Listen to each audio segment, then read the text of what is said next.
সুপ্রভাত বন্ধুরা, তোমরা সবাই কেমন আছো? আমি পিয়ালি সুইটেবল আরেকটি নতুন ব্লগে সবাইকে স্বাগত। সকাল হয়ে গেছে, সকালবেলা উঠেই আগে ফ্রেশ হয়ে নিয়ে আগে মেথি মিজিয়ে জলটা ছেঁকে নিচ্ছি। আর এখানে ছেলের ড্রাই ফ্রুটস ভেজানো আছে, ওইগুলোকে আগে ছাড়িয়ে নেবো। এখানে দেখো আমি আগে খেয়ে নিই, তোমাদের দাদাভাই এলে ওকে দিয়ে দেবো। তারপর এদিকে দেখো সমস্ত বাসনগুলো গোছানো আছে এখানে, এগুলোকে এবার যে যার জায়গায় রেখে দেবো। তার আগে চলো দুধটা আর মাছটা ফ্রিজ থেকে বার করে নিই, আর আনাজটা, কারণ ঠান্ডা অনেকটাই ঠান্ডা থাকে, যাতে মাছটা গলে যায় তাড়াতাড়ি বরফটা, সেই জন্য বার করে রাখা, আর যাতে ঠান্ডাটা কেটে যায়। আর এইদিকে দেখো আগের দিনের কিছু বাসন রয়ে গেছিলো, সেগুলো সকালবেলা উঠে মেজে নিয়েছি। আর এখানে দেখো আনাজ অলমোস্ট কাটা হয়ে গেছে, তোমার দাদাভাই অনেকক্ষণ এসে গেছে, এবার চাটাকে করে নেবো। আমাদের চাটা সকালবেলা চাটা খেয়ে দে তারপর কাজে লাগবো রান্না করতে, ছেলেটাও উঠে পড়বে। আর এখানে দেখো ঢ্যাঁড়স ভাজা বসিয়ে দিয়েছি। আজকে রান্না কি করব চলো তোমার সাথে শেয়ার করি।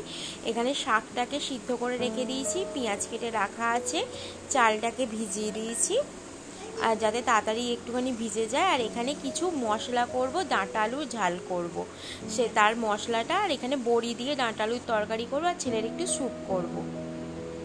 তার কিছুক্ষণ পর দেখো মাছটাকে ভেজে নেবো। এখানে মাছটাকে নুন হলুদ মাখিয়ে রেখে দিয়েছি। রান্না কমপ্লিট হয়ে যেতে তোমার সাথে দেখাচ্ছি ভাত, শাক ভাজা, এটা হচ্ছে কলমি শাক ভাজা, ঢ্যাঁড়স ভাজা, ডাঁটা দিয়ে আলু দিয়ে বড়ি দিয়ে একটা তরকারি, মানে মাখা মাখা মতন।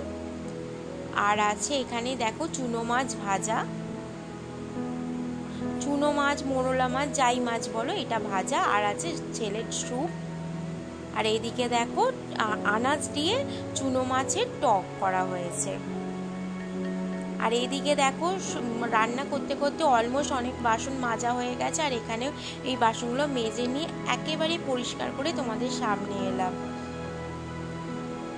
আর রান্নাঘর আমার যতটা পারি আমি টিপটপ রাখার চেষ্টা করি, আর টিপটপ রাখলে আমার খুব ভালোও লাগে। আর ওয়েদারটা আজকে বৃষ্টি হয়নি সারাদিন ধরে, কিন্তু মেঘলা করে আছে, ওয়েদারটা খুবই ভালো। না, সকালবেলা বৃষ্টি হয়েছিল, সরি সকালবেলা বৃষ্টি হয়েছিল। আর এখানে দেখো ফিল্টারটাকে ভরে নিয়েছি। আর যে ভাতের ফ্যানটা ছিল গরম ছিল, কিছু জামা কাপড় ছিল, সেগুলো মেখে একেবারে কেচে স্নান করে চলে এসেছি। দেখো এখন 12টা 10 বাজে। এবার ছেলেকে খাওয়ানো হয়ে গেছে, এবার তোমার দাদাভাইকে খেতে দিয়ে দিয়েছি। দেখো সাজিয়ে ওকে খেতে দিয়ে দিয়েছি, আমিও খেয়ে নিয়ে একেবারে বিকেলবেলা আসছি।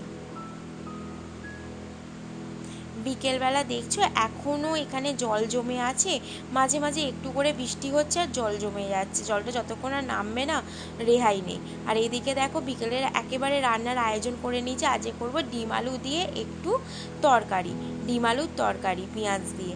আর দেখো এখানে রুটি করে নিচ্ছি, ছেলের দুধটা হয়ে গেছে ইতিমধ্যে, উনি উঠে পড়েছেন, আমার ছেলে উঠে পড়েছে, ওকে ওর ঠাম্মির কাছে রেখে এসেছি। আর আমি ততক্ষণে রান্নাগুলো সেরে নিচ্ছি।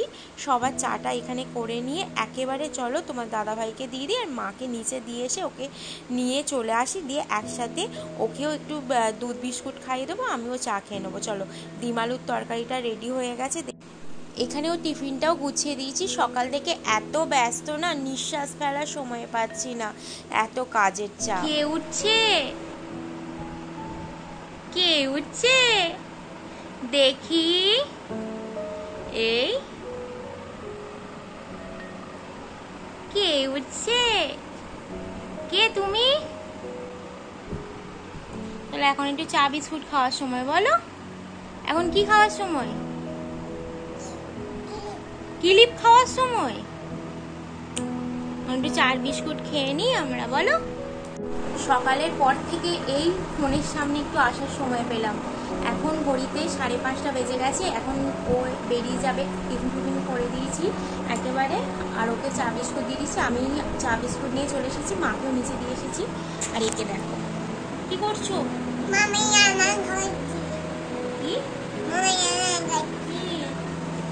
এখন একটু ওকে পড়াবো। এই সময়টা ওর বাবা চলে গেলে একটু পড়ানো, মানে কি একটু পড়ানো শেখানো খেলার ছলে একটু পড়াবো, তারপর একটুখানি রেস্ট নেবো, একটু ভিডিও এডিট করবো, তারপর রাত্রের রান্না মোটামুটি কমপ্লিট। আর একটা সন্ধে দিতে যাব, ছাদে অনেক জামা কাপড় নিয়ে এসেছি, আর দেখি গিয়ে শুকিয়েছে কিনা, আর সন্ধ্যেটাও দিয়ে দেবো। দেখতে পাচ্ছ ও কি করছে, এখন ওর নিজের বডি ওয়াশটাকে এখন নানা রকম ভাবে প্রিপেয়ার করছে কিভাবে ওটাকে ইউজ করা হয়। যেহেতু মুখটা ক্যাপ লাগানো আছে, ইউজ করতে পারছে না, সেই কারণে অনেক রকম চেষ্টা করেও লাস্টে পারলো না, লাস্টে ওটাকে ঢুকিয়ে দিচ্ছে বক্সের মধ্যে। আজকের ব্লগটি বন্ধুরা এখানেই শেষ করছি। দেখা হবে পরবর্তী আরেকটি নতুন কোনো এক ব্লগে। ততক্ষণে তোমরা সবাই ভালো থাকবে, সুস্থ থাকবে এবং সাবধানে থাকবে। টাটা।